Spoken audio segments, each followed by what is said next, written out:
వచ్చిన తర్వాత మహిళలను 1 కోటి మందిని మేము కోటీశ్వరులను చేయడం కోసం ప్రయత్నం చేస్తున్నాం అని చెప్పారు. మీరు ప్రతి మహిళకు వాళ్ళ ఖాతాలలో వేస్తున్న 2,500 రూపాయలు ఇప్పటి వరకు వేస్తున్నారా?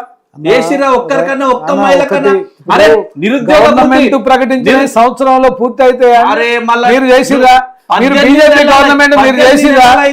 మీరు 16 లక్షల కోట్లు మీరు స్విస్ బ్యాంక్ లో ఉన్న డబ్బు తీసుకొచ్చి జనానికి వస్తూ ఉన్నారు. మీరు చేసిరా? 16 లక్షల 420 హామీల గురించి మాట్లాడాలన్నా మీరు నేను 6 గ్యారెంటీల క్రితం మీరు ప్రకటించిన నేనేమంటున్నా 6 ఒక్క మాట అన్నా మీరు స్విస్ బ్యాంక్ లో 6 గ్యారెంటీలను 6 నెలల్లో అమలు చేస్తామని ఒక్కొక్క పేదవాడికి కాంగ్రెస్ పార్టీ డబ్బులు వేస్తామని చెప్పేసి ఒక్క నిమిషం నువ్వు కాంగ్రెస్ పార్టీని కాపాడుకొని నీకు మంచి పదవులు రావాలని నువ్వు కాపాడుకొని నేను వద్దాను. ఒక్క నిమిషం చెప్తాను బీజేపీ స్టార్టింగ్ లో ఒక్క నిమిషం ఇంటరప్షన్ అన్న నువ్వు మాట్లాడేటప్పుడు నేను మాట్లాడలే. నేను యువకుని జర నాకు టైం నువ్వు మాట్లాడినప్పుడు నేను టైం ఇచ్చిందా అన్న? జర ప్రభుత్వానికి సహకరించాలన్నా. జర ఒక్క నిమిషం ఆగు. మహానుభావులు వాళ్ళు అరే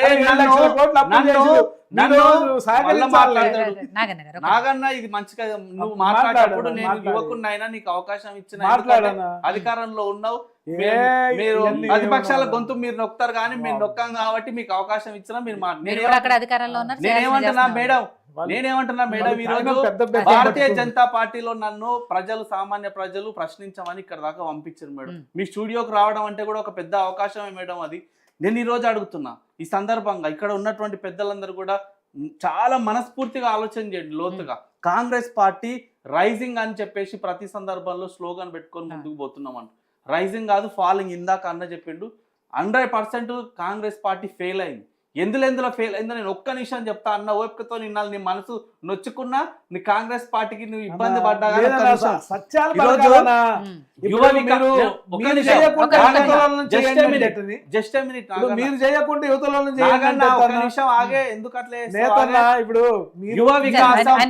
యువ వికాసం అనే స్కీమ్ పెట్టింది, అందులో ఫెయిల్ అయింది మేడం.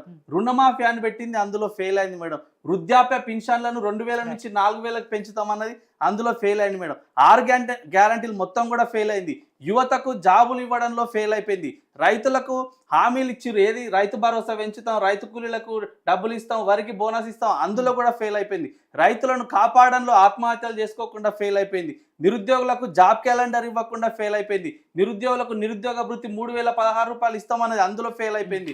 మహిళలకు 2,500 ఇస్తామన్నది ఫెయిల్ అయిపోయింది. 1 కోటి మంది మహిళలను మేము కోటీశ్వరులు చేస్తామని చెప్పింది, అందులో ఫెయిల్ అయిపోయింది.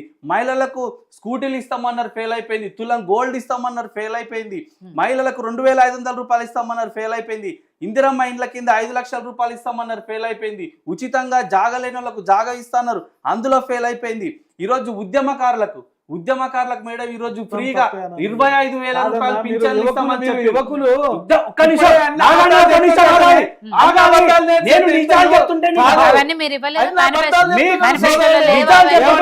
లక్షల రూపాయలు ఇవ్వాలి.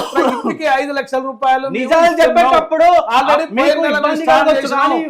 ఆల్రెడీ బేస్మెంట్ లెవెల్ లో ఒక్కొక్క ఉద్యమకారులకు 250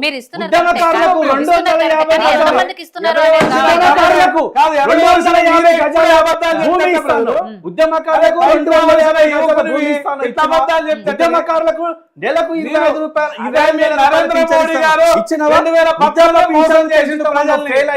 ఆరోగ్యశ్రీ అమలులో ఫెయిల్ అయిన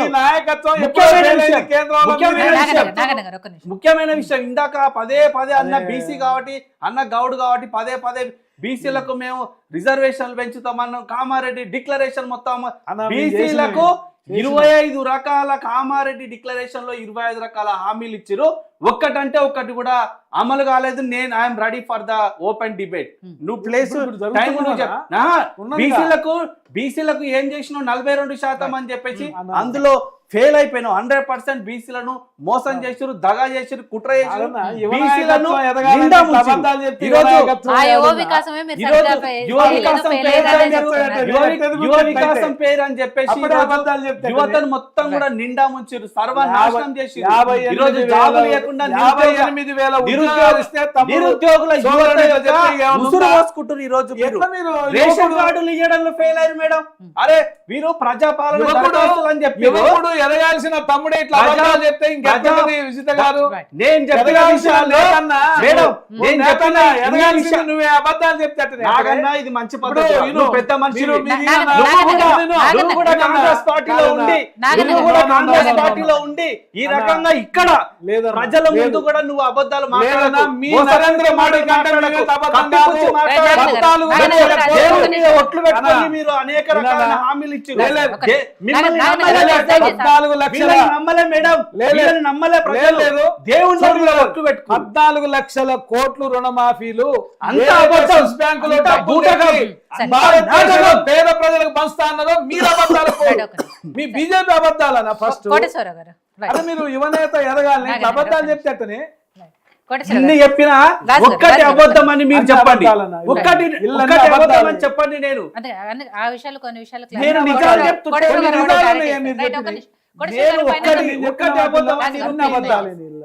అన్నిట్లలో రాజు కాంగ్రెస్ గారు, పార్టీ నాగన్న, ఫెయిల్ ఒక్క అయింది. నిమిషం. ఫెయిల్ పార్టీ ఈ రోజు మోసం చేసింది, దగా అసలు చేసింది, మోసానికి ఒక- మోసానికి ఒక- బీజేపీ ప్రజలను కేంద్రంలో నిండా బీజేపీ ముంచేటువంటి మోసానికి కాంగ్రెస్ పార్టీ. ఆజ్యం పోసింది. నాగన్న గారు, వీళ్ళు ఈ రాజు రోజు గారు, వచ్చి మీరు ఈడ ఇద్దరు ఒక కూర్చొని నిమిషం ఆగండి. Please, శుద్ధపూస దయచేసి. మాటలు మాట్లాడితే అరే వినడానికి దొంగ ఎవరు దొంగ లేదు. అన్నట్టున్నారా మీ బీజేపీ నాయకత్వాన్ని పైన? అరే నేను ఇన్ని విషయాలు అవునా? కాంగ్రెస్ పార్టీ ఫెయిల్ అయింది అని చెప్తున్నా కదా. అదే 100% కాంగ్రెస్ పార్టీ ఫెయిల్ అయింది. మీరు 2 కోట్ల ఉద్యోగాలు ఇచ్చిరా మీ బీజేపీ గవర్నమెంట్ ఇచ్చినా? చెప్పనా? 100% నరేంద్ర మోడీ 2 కోట్ల ఉద్యోగాలు ఇస్తాను 100% ఇచ్చిందా? కాంగ్రెస్ ఇచ్చిందా? రాజు గారు, please, కాంగ్రెస్ దయచేసి నేతన్నా ఒక చెప్పే నిమిషం. 2 ఈ కోట్ల రోజు ఉద్యోగాలు మేడం, ఇచ్చిందా? మేడం, ఒక నేను నిమిషం. మాట్లాడేది కాదు. ఒక ఒక నిమిషం. మాట. ఇప్పుడు మేడం, కేంద్ర పరిపాలన ఉంటే కేంద్ర పరిపాలన మాట్లాడదాం. ఇప్పుడు రాష్ట్రానికి సంబంధించిన రైట్, పరిపాలన అమ్మా. దాని మేడం, గురించి మాట్లాడదాం. మేడం, ఆరు ఇప్పుడు మంది మీరు మాట్లాడదాం. అడిగిర్రు, ఒక నిమిషం. రాజన్న మీరు మేడం, అడిగిర్రు, మేడం, మీరు అడిగిర్రు ఇప్పుడు రాష్ట్రం లైవ్ లో గురించి. మీరు పోల్ పెట్టండి. ఇప్పుడు కేంద్రంలో లైవ్ లో వాళ్ళు మేడం, వాళ్ళు చేసింది ఒక చెప్పాలి నిమిషం. కదా వాళ్ళ నాగన్న, నాయకత్వం. వాళ్ళు చేయలేదు కాబట్టి మీరు చేయరా? నాగన్న, వాళ్ళు చేయలేదు కాబట్టి మీరు చేయరా? నువ్వు మీకు ఇంటరాక్షన్ ఎక్కడ ఇచ్చారు ఇక్కడ? చేయాలనుకుంటున్నావు. మీరు అన్నా, చేస్తున్న వాళ్ళకి అడగండి. లేదే, మీరు అట్లా చేస్తున్న వాళ్ళకి అడగండి. లేదు, లేదు, లేదు. నువ్వు మంచి పద్ధతి కాదు. నాగన్న, నేను లేదు. ఏమంటున్నా? అడగండి. మేడం, మనం అనేది కాదు, ఈ చర్చ నడుస్తుంది. లైవ్ డిబేట్ చూస్తున్నారు మనల్ని. ఎవరో లేదు, live తప్పు. debate మీరు చూస్తున్నారు, అన్న మనకు అబద్ధాలు తెలుస్తుంది. చెప్తున్నారన్నా? మీరు లైవ్ డిబేట్ లో పోల్ పెట్టండి. మీరు అబద్ధాలు కాంగ్రెస్ పార్టీ చెప్తున్నారన్నా? ఫెయిల్ అయిందా కాలేదా అని లైవ్ డిబేట్ పెట్టండి. చెప్పేవాళ్ళు నీతి మంత్రులైతే దానికి పదాలు అర్థం ఉంటాయన్నా? 99.9% మీరు ఈరోజు చెప్పేవన్నీ అబద్ధాలే కాంగ్రెస్ నాగన్న గారు, పార్టీ please, ఫెయిల్ దయచేసి అయిందని ఒక్క చెప్తారు. నిమిషం. రాజు గారు. మీరు లేదు, పెట్టండి, రైట్, పోల్ రైట్, పెట్టండి. అందుకని తెలుస్తుంది. ఆ విషయం అది గురించి కోటేశ్వరరావు నేతన్న గారు కూడా clarity మొత్తం ఇస్తారు. అబద్ధం మీరు కోటేశ్వరరావు గారు. చెప్పింది. కోటేశ్వరరావు గారు, ఫైనల్ గా మీరు చెప్పండి. వీళ్ళు అంటున్నట్టు అంటే ప్రతిపక్షాలు అంటున్నట్టుగా కాంగ్రెస్ పార్టీ 100% ఫెయిల్ అయిందా పథకాల విషయంలో కానివ్వండి, పాలన విషయంలో కానివ్వండి. అట్లే మంత్రివర్గ విస్తరణ గురించి వస్తే నాగన్న గారు చెప్పిన ఆ సామాజిక సమతూకం పాటించడము, లేకపోతే పరిపాలన సౌలభ్యం కోసమో, ప్రజలకు మంచి పాలన అందించడం కోసమో ఆలస్యం అవుతూ వస్తోంది. సరే, ఇవాళ రేపట్లో అవుతుంది అని చెప్తున్నారు. నిజంగా అవే కారణాలా? కారణాలు వాళ్ళు ఏమైనా చెప్పుకోవచ్చు. ప్రజలకు లేదా ఆయా శాఖల్లో పనిచేసేటువంటి ఉద్యోగులు కావచ్చు, లేదా ఆయా శాఖలు అందించేటువంటి శాఖల మీద మంత్రులు లేకపోవటం వల్ల ప్రభావం అనేటువంటిది డెఫినెట్ గా పడుతుంది. దాన్ని ఏమి కాదనట్లేదు, అది వాస్తవం. అది అయితే ఆ విధమైనటువంటి ఇబ్బంది జనం పడుతున్నట్టు భావిస్తే అది రాబోయేటువంటి రోజుల్లో ప్రభుత్వం మీద వ్యతిరేకత